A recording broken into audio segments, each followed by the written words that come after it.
My husband of 10 years cheated on me with his secretary. Days later, he was on his knees begging, and I gave him my forgiveness. On his birthday, in front of everyone, I handed him the divorce papers.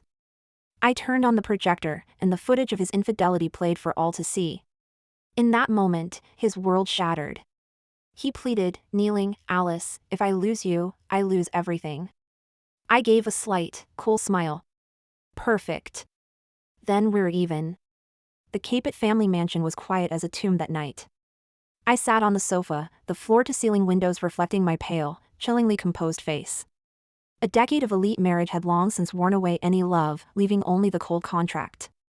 It was just a routine check of Andrew's private tablet, but while clearing notifications, a pop-up froze me. "Claire, Andrew's secretary missing your kisses." My fingertips instantly went cold, my heart seized as if by a sharp claw. I took a deep breath, telling myself, "Calm down, Alice. Don't let 10 years of discipline and breeding fall apart now." I clicked on the email. The contents made my blood run cold, an explicit hotel bill and a triumphant selfie from Claire.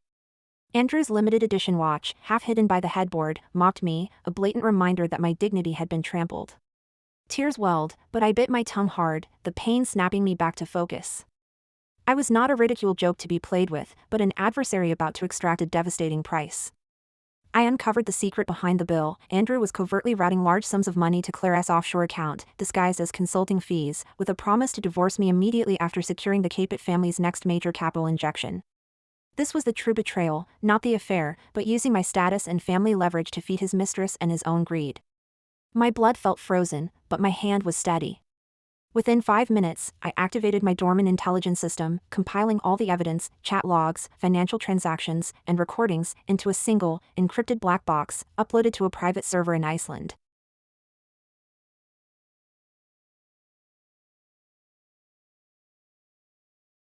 I calmly restored the tablet to its original state. Then stood to adjust my silk dressing gown, in Andrew's eyes, a noble but ultimately useless artifact. "You want to see me cry, throw a fit, be kicked out like a laughingstock?" I whispered, my voice cracked yet icily clear. "Andrew, you are about to find out that you didn't destroy a wife, you awakened an opponent who will bring you down completely." Stepping out of the study, I gently closed the door, as if setting the first silent lock on a well-planned hunt. In the late afternoon, the sunset's last light streamed through the Capet mansion's massive windows, bathing the living room in cold gold. Andrew walked through the door in a perfectly tailored dark gray suit, his tie immaculate. There was a hint of fatigue, but more dominant was the arrogance of a man waiting for a show. His internal script was set: I would discover the secret, cry, rage, and ultimately, compromise. He was certain I would buckle under the weight of my elite status and luxurious lifestyle. However, the moment he stepped into the living room, the absolute silence made his heart contract. I was sitting at the dining table, a stack of files before me. There were no tears, no hysterics, no visible anger. My long hair was elegantly pinned up, and my loungewear was simple and neat. I was calm as a sculpture. The profound stillness in my eyes was far more unsettling than any outburst. "You're back," I said, looking up, my voice as level as if commenting on the weather. Andrew's script instantly collapsed. The expected explosion of emotion was replaced by an unsettling, icy vacuum. He frowned, but the annoyance quickly morphed into a sense of superiority. "See? She doesn't even have the spine to fight. She will submit." "Alice," he approached, his tone laced with feigned guilt, "I know you may have seen something. Let me explain." "It was just." "You don't need to explain." I cut him off coolly, my eyes dropping back to the files as if he were background noise. Andrew froze. He cleared his throat, attempting to seize the moral high ground. "You understand the enormous pressure I'm under as the Barclay Group heir. It was a business slip-up, an unavoidable mistake. I assure you, I have no feelings for her." I put the files down and slowly lifted my gaze. My eyes held no hatred, no love. Only an intense weariness for the inefficient waste of time. "I understand," for words, low and sharp, slicing the air. Andrew breathed a sigh of relief. "I understand" meant she would tolerate it. He had one. A hint of contempt surfaced in his mind. "Ultimately, she is just a woman reliant on the establishment, swallowing all humiliation for her gilded cage. Thank you for your understanding, Alice." He stepped forward, attempting a familiar gesture to touch my hand, which I subtly evaded. "Don't touch me." I stood up, my movement slow and resolute. I did not retreat to the bedroom to cry. Instead, I walked toward the study. Since you're back, there are some family investment details we need to clarify. My back was straight, my posture proud and independent, a silent declaration that I was the one holding the leverage in this relationship. Andrew stood in the living room, a cold, self-satisfied smirk playing on his lips. He picked up the wine glass on the table, thinking, silence is submission. Money and status soothe everything. He would never know that the price of this silence was far more lethal than any tears. Inside the study, I sat at the computer, my fingers flying across the keyboard. I reactivated my designer identity, which I had reluctantly shelved 3 years ago, and subtly utilized my family account privileges. The first phase of financial decoupling was initiated in absolute silence. In the dark, the screen's light illuminated my cold features. I murmured to myself, the silent knife is more deadly than tears. In this moment, my heartbeat was steady, but my mind had fully entered project initiation mode. Andrew would never grasp that the true cost of my so-called forgiveness would be everything he possessed. In the bottom right corner of the screen, an unread email flashed. You think silence will save you? My lips curled into a slight smile. In the darkness, my gaze was as sharp as a hawk's. Over the next few days, Andrew began his meticulously crafted pretzel of remorse performance. He stopped staying out late, appearing dutifully at the dinner table every night, even if he only picked at his food. He would set down his files and feign concern, asking, is your work going smoothly lately? Any difficult investments with the Capit side? His concern was overtly self-serving. He needed reassurance that I was emotionally stable and would continue to channel Capit family resources his way. But I treated his false solicitude as a vital catalyst for my revenge plan. Late one night, Andrew returned to the bedroom smelling of liquor. Instead of collapsing straight into bed as usual, he knelt by my side. Alice, please, I beg you to forgive me. Andrew's voice was hoarse with fabricated anguish. He tightly grasped my cold hand, the pressure almost painful against my knuckles. I swear, it was just a corporate obligation. I lost my way for a moment. You are the one I love, my wife. He buried his head in my palm, his shoulder slightly trembling, tears wetting the back of my hand. This Oscar-worthy performance might have moved me, had I not already known the full truth. But I knew this torrent of tears was composed of 3 parts genuine fear of losing the Capit family's support and 7 parts drunken, self-pitying theatrics. I didn't pull my hand away, nor did I answer immediately. I allowed his tears to soak my skin, registering the pure, visceral distaste of his deceit. I remained silent for a long minute, until Andrew's heart began to beat with anxious impatience. I understand, I finally said, my voice as calm as if I had just woken from a deep sleep. If you genuinely feel guilt, then you should know that an apology solves nothing. Andrew shot up, a flash of panic in his eyes quickly replaced by sheer relief. He assumed I wanted a material settlement, his most comfortable territory. Of course. Anything you want. Wasn't the Capit family looking at that new piece of land? I can secure it for you. Or, what about jewelry?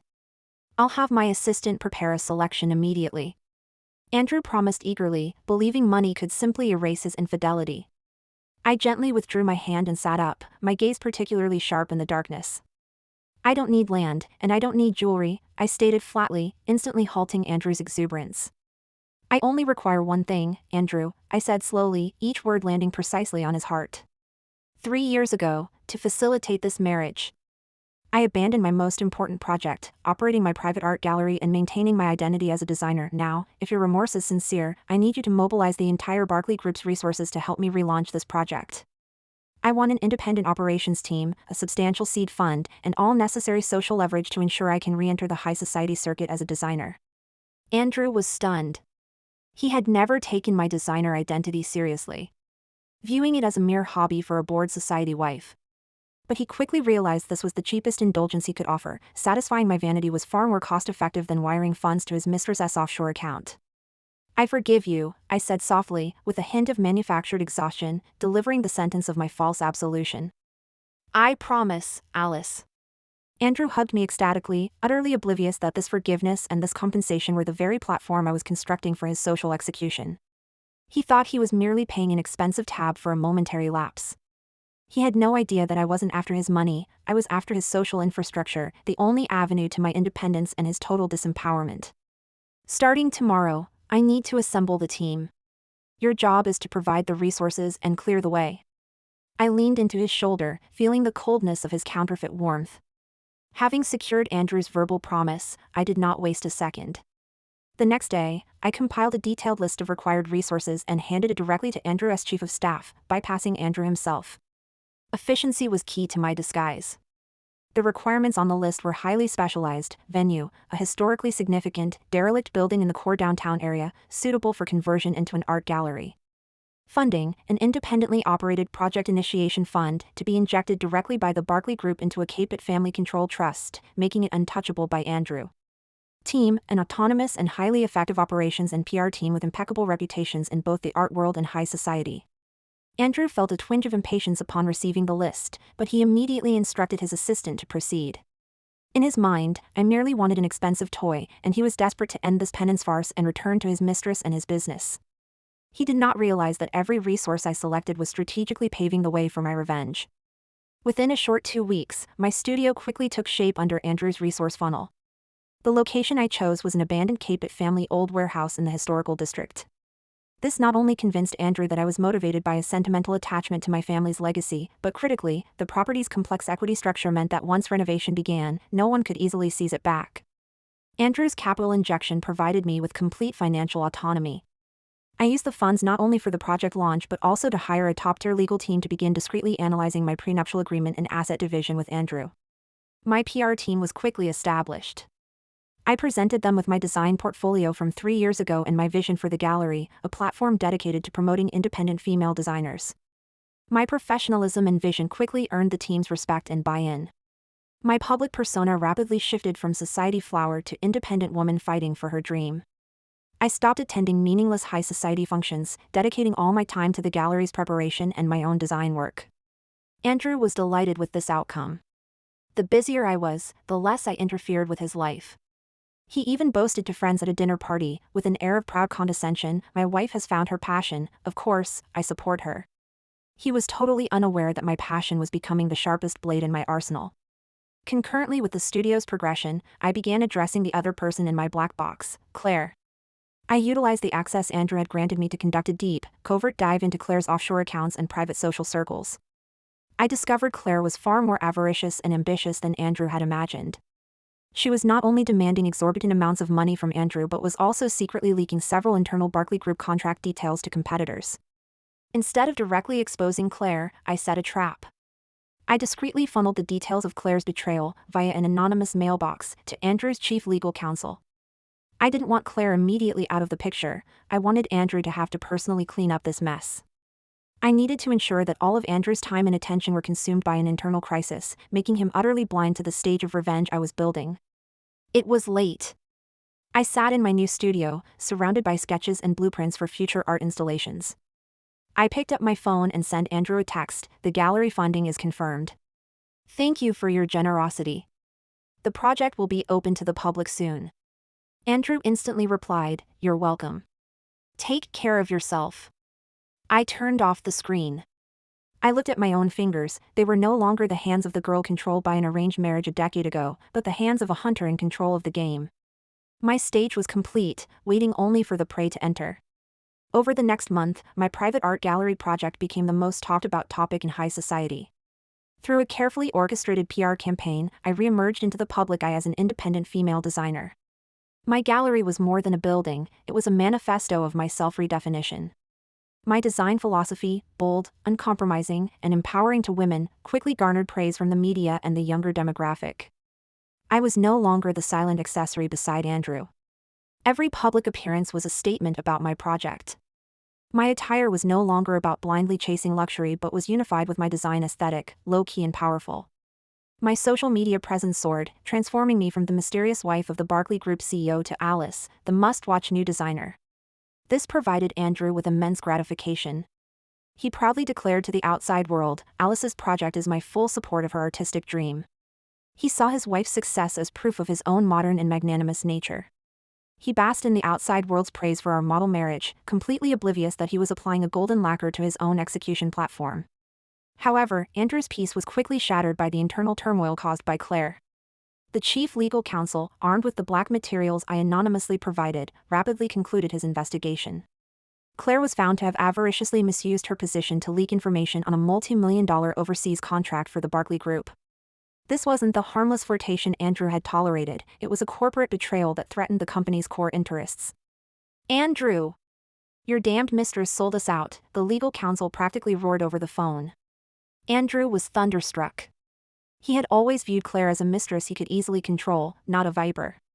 He stormed to Claire's apartment, only to find her attempting to abscond with a large volume of confidential files.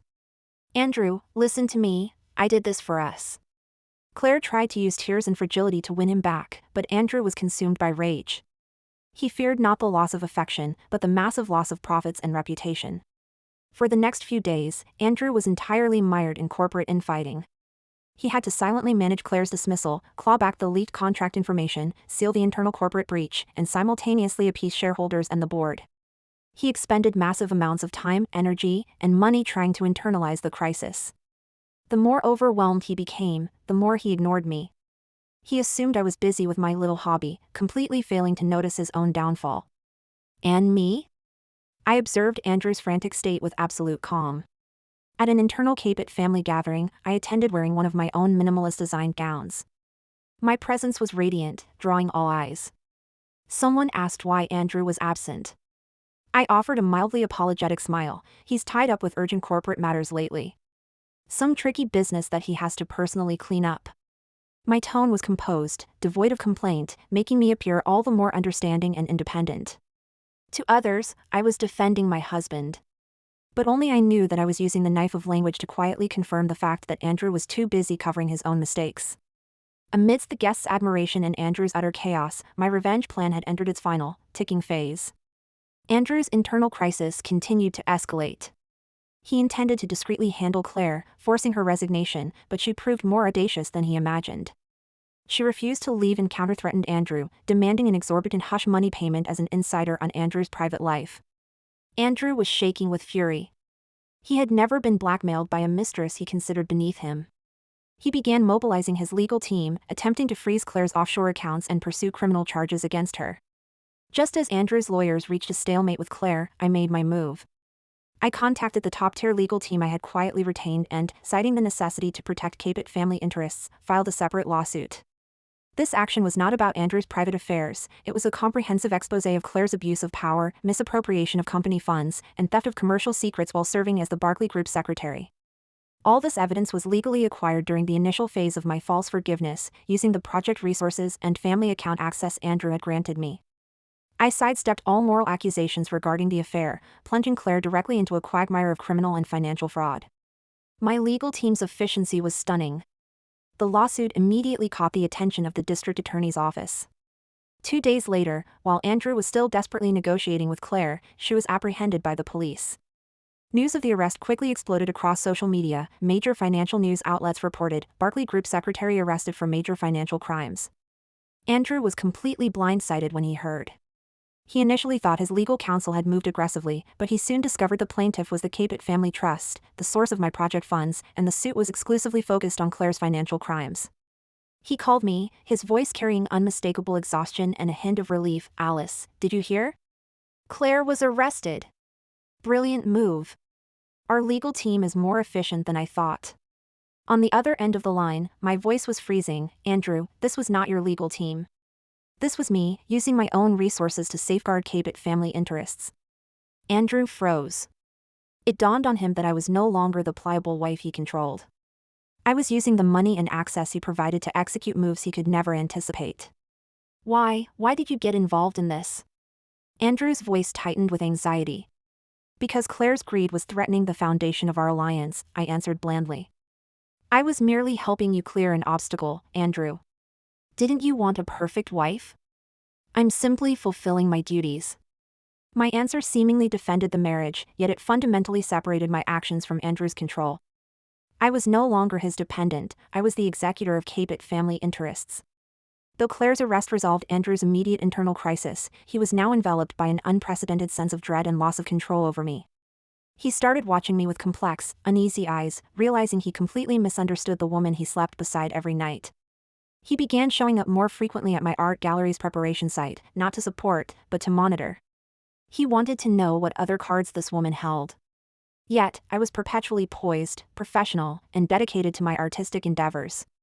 Every move I made was irreproachable, making Andrew's surveillance look paranoid and petty. In high society, Andrew's image was subtly shifting. He was no longer the confident, in-control heir, but a husband frantically cleaning up after his wife's project. After Claire's arrest, Andrew gained temporary respite, but his mind was clouded by the massive shadow of his complete lack of control over me. He tried to re-establish dominance using old tactics. He demanded I attend several important business galas with him, attempting to prove to the outside world that we were still the unshakable elite power couple. I graciously agreed. At the galas, I wore my own designs, impeccably elegant, showcasing the Capet family refinement and the professional acumen of an independent designer. I was the most dazzling presence beside Andrew, but my brilliance was no longer borrowed from him. I played the dutiful wife perfectly. I offered Andrew a drink at the precise moment he needed it while speaking to a client. When the Claire incident was mentioned, I maintained Andrew's reputation with icy composure. It was merely the greed of a single employee, which Andrew handled promptly. My perfection, however, made Andrew squirm. After one reception, Andrew pulled me aside, his eyes burning with suppressed anger and suspicion. Everything you're doing lately is too perfect, Alice. What exactly are you plotting? What am I plotting? I looked up, my expression innocent, with a hint of offended dignity. Andrew, didn't you want me to be independent, magnanimous, and to save your face? I am simply fulfilling my obligations as a Capet heiress. What exactly are you dissatisfied with?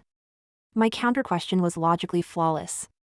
Andrew's suspicion made him sound like he was maliciously interpreting my efforts. I just think you've changed too much. Andrew tried to control his tone, yet it still carried a threat. Don't forget, everything you have right now, I gave you. I haven't forgotten, and I will never forget your generosity.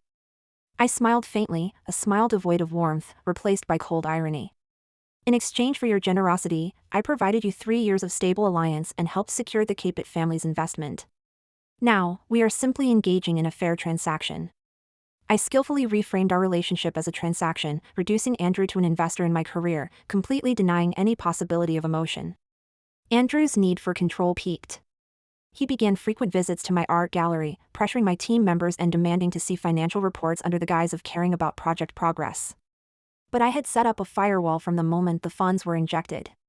My financial reports were professional and watertight, the project was progressing steadily, and every team member praised my competence. Andrew's attempts at probing always ended in failure, making him appear increasingly neurotic and suspicious to outsiders. He even attempted to emotionally disarm me. Occasionally, he would resurrect the tenderness from 3 years ago, trying to get close. However, just as Andrew would attempt a kiss, I would subtly step away and calmly hand him a gallery contract. Andrew, this partnership agreement needs your signature. This is more important than our personal issues. Every attempt at intimacy was met with an impenetrable barrier of business and decorum. Andrew eventually succumbed to immense self-doubt. He began to believe that I truly was just focused on my career, and that his own guilt over the affair was making him misinterpret my independence as revenge. As Andrew submerged himself in this self-deception, my art gallery project announced its opening date, intentionally scheduled for Andrew's annual birthday gala. My explanation was, this is the perfect anniversary to commemorate our 10 years of marriage. Hosting the gallery opening concurrently with the birthday gala will elevate the prestige of both the Capet and Barclay families to its peak. Andrew was ecstatic. He saw this as the ultimate proof of my support and deep affection. Andrew's annual birthday gala was dubbed the Oscars Night of High Society.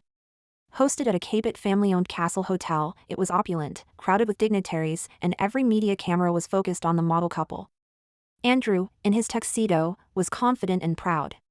Tonight, he would not only celebrate his birthday but also cut the ribbon for my gallery opening. Everything was designed to declare to the world that they were the victors, the pinnacle of elite marriage. I wore a floor-length silver gown of my own design, elegant, cool, and flawless. I stood by Andrew's side, a goddess of composure. My beauty and independence earned the respect of every guest. Amidst the champagne and congratulations, Andrew was escorted onto the stage to deliver his birthday speech. Thank you all for coming tonight, Andrew raised his glass, his smile full of confidence. Especially my wife, Alice. She has not only given me 10 years of stability and support but has also brought great honor to our family with her independence and talent. Alice, thank you, my love. A thunderous round of applause and a flash flood of cameras erupted. Andrew savored the envy of the crowd, shooting me a look of proprietary control, as if to say, see? You are mine, after all. I smiled and walked onto the stage, taking the microphone. My voice was clear and cool, yet possessed a piercing quality. Andrew is right. This is the 10th anniversary of our marriage, and the pinnacle of prestige for both the Capet and Barkley families. I surveyed the room, my gaze steady and calm. Then, I raised my hand and gently pressed a hidden button on the side of the stage. The massive LED screen behind the stage, which had been displaying the gallery's opening poster, instantly switched to a divorce agreement. Smash! The entire ballroom fell into a stunned silence, broken only by the sound of the camera flashes and the crystal glass slipping from Andrew's hand and shattering on the floor. Andrew's face went instantly white. He spun around, horrified by the document magnified 100-fold. The signature of the Capet Family Trust's chief legal counsel was clearly visible. I brought the microphone to my lips, my voice delivering the verdict. Andrew, allow me to correct a fact. This marriage was not love, it was a transaction. And now, the transaction is concluded. I avoided all private scandal regarding the affair, focusing instead on the betrayal of fiduciary interests and financial fraud. I calmly pressed the remote control. The large screen began to scroll through the evidence from the black box I had collected.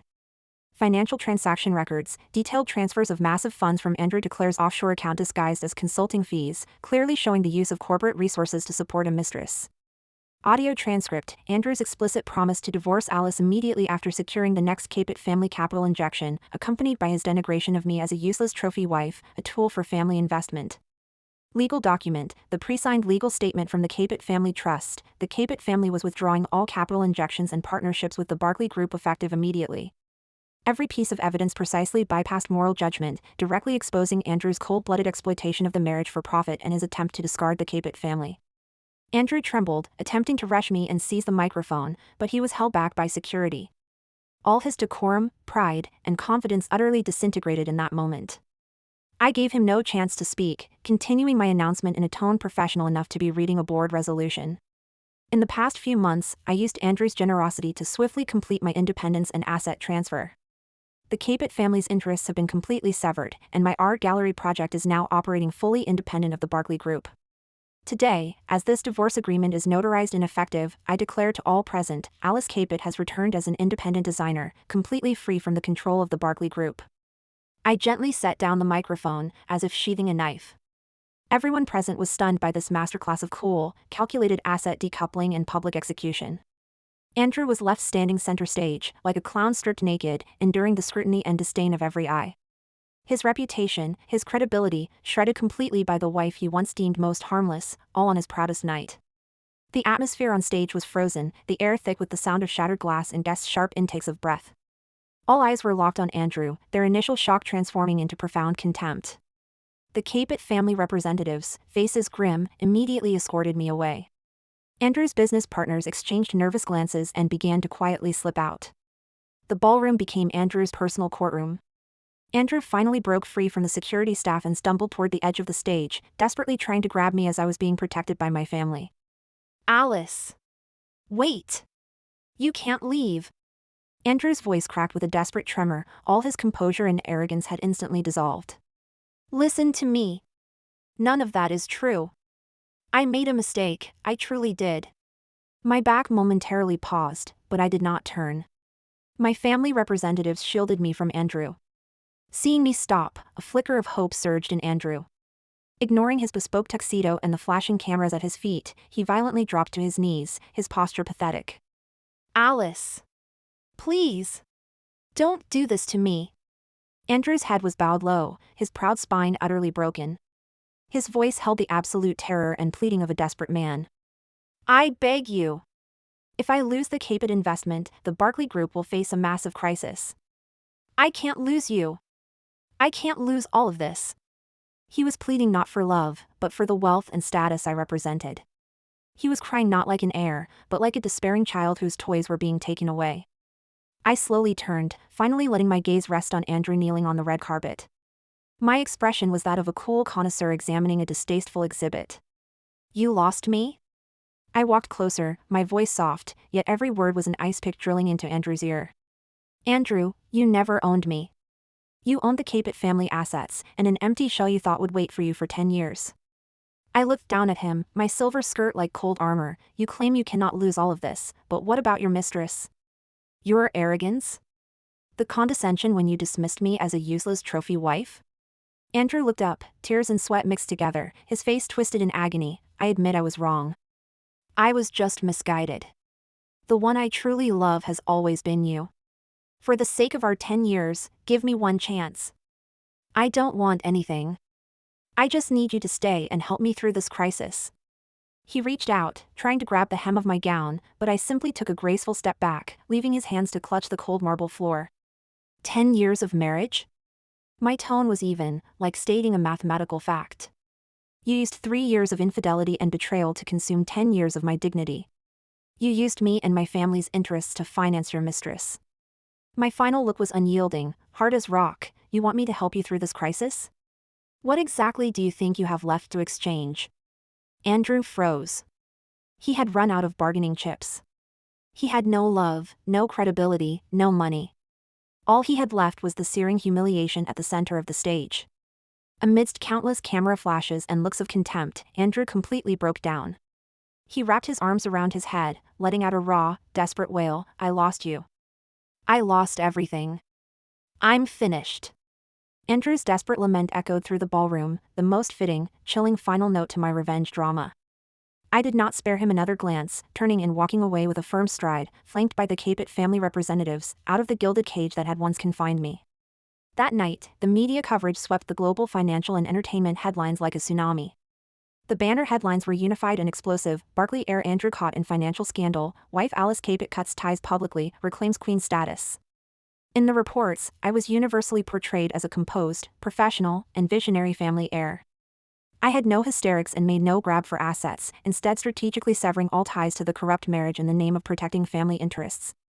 My art gallery project, a symbol of my independence and talent, instantly garnered countless investment and partnership offers. Overnight, I transformed from Andrew's accessory into the most sought-after independent queen of high society. In contrast, Andrew faced the darkest hour of his life. The Capet family's withdrawal of capital, once public, triggered a catastrophic freefall in the Barclay Group's stock. Andrew tried to appeal to his father, but the Barclay family elders were already furious and disappointed by his self-serving exploitation of the alliance. 3 days later, Andrew was stripped of all corporate titles by the board for severe damage to the group's reputation. He lost his career, his status, and even the aura of the surname he was so proud of. During my first media interview after the gallery opening, a reporter cautiously inquired about Andrew's current situation. I stood elegantly before one of my designs, smiling as I replied, I focus only on art and my career. I no longer have any right to speak on Mr. Andrew's private affairs. But I will say this, everyone must pay the price for their greed and betrayal. My statement, the final judgment, was broadcast globally. 2 years later, Alice Capet successfully developed my art gallery into an internationally renowned design brand. My work won numerous awards. I no longer needed to depend on any man, my worth was defined solely by myself and my talent. At a charity gala, I saw Andrew again. He was no longer the imposing, impeccably suited heir. He wore a slightly worn coat, standing alone in a corner, his face haggard, his eyes full of regret for the past and a visible awe of me. He tried to approach, but in the end, simply lowered his head in silent defeat. I gently held my champagne flute, my gaze passing over him toward the distant, sparkling lights. My heart was calm, utterly still. There was no anger, no pity, only a complete, clean emancipation. The ultimate victory I achieved was not monetary, but self-sovereignty and dignity. I had accomplished my own redemption through an intensely calculated false forgiveness.